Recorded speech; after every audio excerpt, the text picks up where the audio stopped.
నర్సరావుపేటలో స్వర్గీయ కోడెల శివప్రసాదరావు 6వ వర్ధంతి సందర్భంగా రావిపాడు గ్రామంలో స్వర్గీయ కోడెల శివప్రసాదరావు విగ్రహ ఆవిష్కరణలో పాల్గొన్న Denduluru MLA Chintamaneni Prabhakar, MLA Chadalavada Aravindababu, APTS chairman Mannava Mohana Krishna.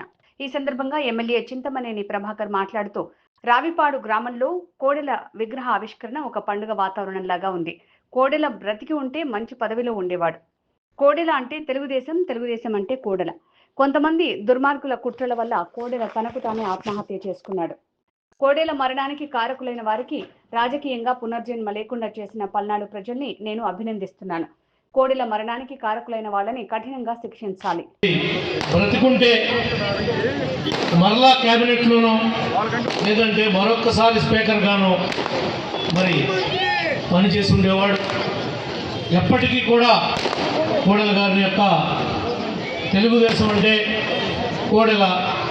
కోడెలంటే తెలుగుదేశంగా మరి ఉమ్మడి గుంటూరు జిల్లానే శ్వాసించినటువంటి నాయకుడు స్వర్గీయ నందమూరి తారక రామారావు గారి దగ్గర నుండి నారా చంద్రబాబు నాయుడు గారి దాకా మరి ఆయన లేని ఉమ్మడి గుంటూరు జిల్లా లేదు అని చెప్పటంలో ఏ రకమైనటువంటి సందేహం లేదు.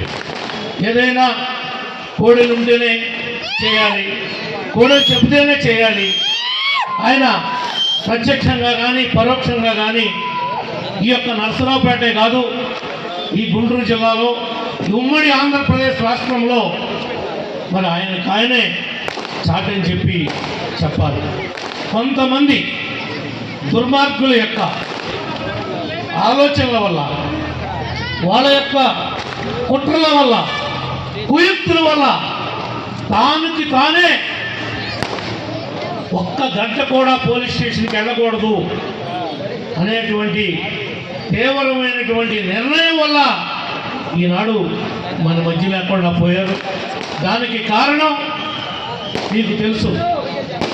ఎవరి వల్ల కోడెల గారు అలాంటి జీవితాన్ని గడిపి ఎంతోమందికి మార్గదర్శకుడుగా మిగిలి మరి అలా బలవంతంగా అయిపోవటానికి కారకులు ఎవరో ఈనాడు ఆ కారకులందరూ కూడా ఒక్కడు కాదు, ఇద్దరు కాదు, 10 మంది కాదు, రాజకీయంగా పునర్జన్మ లేకుండా చేసినటువంటి పల్నాడు ప్రజలకి ప్రత్యేకంగా మిమ్మల్ని అభినందిస్తా ఉన్నా. ఎప్పటికీ కూడా కోడెలకి గుర్తుగా వాళ్ళ యొక్క చరిత్ర రాజకీయంగా మీరు భూస్థాపితం చేస్తారని వాళ్ళని మనస్ఫూర్తిగా మిమ్మల్ని అందరినీ కూడా మేము విశ్వసిస్తా ఉన్నామని చెప్పి కూడా ఈ సందర్భంగా తెలియజేస్తా ఉన్నాం. ఏ తప్పు చేయలా ఆయన చేసిన సేవలన్నీ మర్చిపోయి ఏ కుర్చీలు, టేబుళ్ళు, చైర్లు, ఏంట్రా మీరు మాట్లాడింది, ఏంట్రా మీరు పెట్టింది, ఏంట్రా మీరు అవమానం చేసింది, అవమానపరిచి కించపరిచి వేటాడి ఆయన్ని భూమి మీద లేకుండా చేసినటువంటి ఘనత వాళ్ళు పొందొచ్చేమో, కానీ శాశ్వతంగా కోడెలాగా అది ఆత్మహత్య కాదు. ఒక మనిషిని వేధించి చంపడం అది 306 కింద వాడి మీద కేసు నమోదు చేయాలి. శివరాము తమ్ముడిని ఇప్పుడో నేను పిలుపునిచ్చానని చెప్పి కూడా ఈ సందర్భంగా మీకు తెలియజేస్తా ఉన్నా. ఇప్పటికి ప్రభుత్వం వచ్చి 15 మాసాలైంది. మరి ఒక్కసారి కూడా మీరు కంప్లైంట్ ఇచ్చి వాడి యొక్క సంగతిని తేల్చట్లేదని చెప్పి నాకు చాలా బాధగా ఉందని చెప్పి కూడా మీకు ఈ సందర్భంగా తెలియజేస్తాం. 306 సెక్షన్ కింద ఆత్మహత్యను ప్రేరేపించిన దాని కింద మరి వాళ్ళ మీద చట్టపరమైనటువంటి చర్య తీసుకునేటువంటి అవకాశం ఉందని చెప్పి కూడా మీకు ఈ సందర్భంగా నేను తెలియజేస్తున్నా. ఏ తప్పు చేయని మాలాంటి వారిని నెలలో లోన పెట్టారు. మహానుభావుడు చనిపోయినప్పుడు నేను వచ్చేటువంటి అవకాశం కూడా నాకు లేదు. నేను అప్పటికే ఫస్ట్ ఆడ ప్రభుత్వం రావడంతో ఫస్ట్ నన్నే లాగేశారు. నేను జైల్లో ఉండి పేపర్లో చూసుకున్నా, జైల్లో టీవీలు ఉండవు, న్యూస్ పేపర్లో చదివా.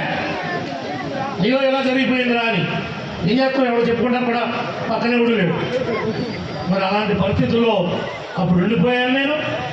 అది హత్యగానే తెలుగుదేశం పార్టీ కుటుంబం భావించాల్సినటువంటి అవసరం ఉందని చెప్పి కూడా మీ అందరూ కూడా తెలియజేసుకుంటూ, మరి ఎప్పుడు కోడెల గారు రాష్ట్ర విభజనానంతరం తొలి సభాపతి హైదరాబాద్లో, తర్వాత అమరావతిలో. ఈనాడు నేను శాసనసభకు వెళ్తే ఫస్ట్ డోర్లోకి వెళ్ళంగానే కనపడేది కోడెల శివప్రసాద్ గారి పేరే. అది కట్టింది ఆయన. ఈ రోజున ఆ యొక్క అసెంబ్లీ భవనాన్ని శంకుస్థాపన చేసింది మహానుభావుడు, కట్టించింది ఆయన. ఈ రాష్ట్రంలోనే 14-19 మధ్యలో మరి సత్తెనపల్లి నియోజకవర్గంలో అనేక టాయిలెట్లు కట్టి రికార్డు బద్దలు కొట్టినటువంటి వ్యక్తి డాక్టర్ కోడెల శివప్రసాద్ గారు. ఆనాడు కూడా ఆయన బ్రతుకున్నప్పుడు కూడా సత్తెనపల్లిని నన్ను రమ్మని ఆహ్వానించారు. నేను కూడా ఆ కార్యక్రమంలో భాగస్వామిని అయ్యానని చెప్పి కూడా మీకు ఈ సందర్భంగా తెలియజేస్తున్నా. కోడెల లాంటి మనిషి పుట్టొచ్చేమో కానీ మరలా అలాంటి కోడెలను మాత్రం ఎవరు ఎప్పటికీ మరి చూడలేరు, చూడబోరని చెప్పి కూడా మీకు ఈ సందర్భంగా మీకు తెలియజేస్తా ఉన్నాను. మరి నేను అనేక సందర్భాల్లో అసెంబ్లీలో కానీ బయట కానీ ఆయన రూమ్కి వెళ్ళినప్పుడు కానీ మరి ఆయనతో ఉన్నటువంటి ఎరా ప్రభాకర్ అనేటువంటి వయసు అయింది. ఆ పార్టీలో కానీ ప్రభుత్వంలో కానీ ఆయన సీనియారిటీ. ఏ రోజు నన్ను ఎరాని కూడా కనీసం సంబోధించినటువంటి విజ్ఞానం ఉన్న వ్యక్తి. ఏమా ప్రభాకర్ దా అని పనిపెట్టుకుని కూర్చోబెట్టి కొన్ని విషయాల్లో అయితే నాకు ఫోన్ చేసి కూడా నాతో మాట్లాడేవాడు. ఆఖరిలో మన ప్రభుత్వం పోయేటప్పుడు ఎవడో ఒకడొచ్చి నేను నరసరావుపేట డిఎస్పీగా వెళ్ళాలని చెప్పి నన్ను అడిగాడు. ఒక్క మాట స్పీకర్ గారికి ఫోన్ చేసి చెప్పా. పాపం నా మాట మీద గౌరవంతో ఆయన వేశాడు, కానీ ఆ వెధవ పార్టీకి సహకరించరా. కానీ నన్ను ఎప్పుడు ఈవిడ ఇలా చేశాడని మళ్ళీ తిప్పి కూడా నన్ను ఆయన ప్రశ్నించలా. కానీ అలాంటి వ్యక్తి యొక్క ఆశయ సాధన కోసం రాజకీయాల్లో అవకాశాలు వస్తాయి. తమ్ముడు తొందర పడద్దు. ఎప్పటికైనా కోడెల యొక్క వారసత్వాన్ని, ఆయన యొక్క ఆలోచన విధానాన్ని పెద్దలు శ్రీధర్ గారు పార్టీ అధ్యక్షులు ఉన్నారు, ఇంకా మీ పార్లమెంట్ సభ్యులు ఉన్నారు. మీ భవిష్యత్తు అంతా ఈ పార్లమెంట్లో ఉన్నటువంటి ప్రతి నాయకుడి యొక్క భవిష్యత్తు వాళ్ళిద్దరి యొక్క భుజస్కంధాల మీద ఉంది. అందరూ కలిసి కట్టుగా పనిచేయాలి. రేపు లోకల్ బాడీస్లో కానీ ఇతర విషయాల్లో కానీ ఎక్కడా కూడా పట్టు సడలకుండా, ఏ ఒక్క కూటమి నాయకులకి ఇబ్బంది రాకుండా మరి ముందుకు నడపాలని కోడెల ఆశయ సాధనలో ప్రతి వారు కూడా భాగస్వాములు కావాలని పూర్తిగా ఆశిస్తూ, నన్ను కూడా రావిపాడు గ్రామం నుండి వచ్చి ప్రత్యేకంగా మీరు ఈ కార్యక్రమంలో భాగస్వాములు కామని పిలిచినందుకు మీ స్థానిక శాసనసభ్యులు వారు ఫోన్ చేసి కూడా మరి ఆహ్వానించారు. కానీ నేనే మరి కృష్ణదేవరాయలు గారిని, శ్రీధర్ గారికి చెప్పకుండా రావడం జరిగింది. ఇంకోసారి ఎప్పుడొచ్చినా మీ ఇద్దరితో సంప్రదించే మీ యొక్క పార్లమెంట్లో మీ జిల్లాలో అడుగు పెడతానని చెప్పి తెలియజేసుకుంటూ, నాకు ఇంత గౌరవం ఇచ్చినటువంటి మీ అందరికీ కూడా ప్రత్యేకంగా జన్మకి కూడా రుణపడి ఉంటానని చెప్పి తెలియజేసుకుంటూ మీ అందరి దగ్గర కూడా సెలవు తీసుకున్నా.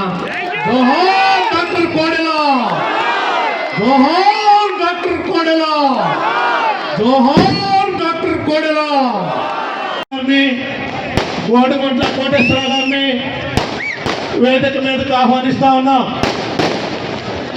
అదేవిధంగా తెలుగుదేశం పార్టీ నాయకులు కార్యకర్తలు అందరూ కూడాను క్రమశిక్షణ పాటించవలసిందిగా కోరుతా ఉన్నాం.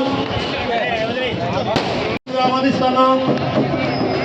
డాక్టర్ కోడెల శివరామకృష్ణ గారిని వేదిక మీదకు ఆహ్వానిస్తా ఉన్నాం. స్థానిక శాసన సభ్యులు డాక్టర్ చదలవాడి అరవింద బాబు గారిని ఆహ్వానిస్తా ఉన్నాం. మన ఆంధ్ర టైగర్ చింతమనేని ప్రభాకర్ గారిని ఆహ్వానిస్తా ఉన్నాం. అదేవిధంగా మన పార్లమెంటు సభ్యులు లావు శ్రీకృష్ణదేవరాయలు గారిని ఆహ్వానిస్తా ఉన్నాం.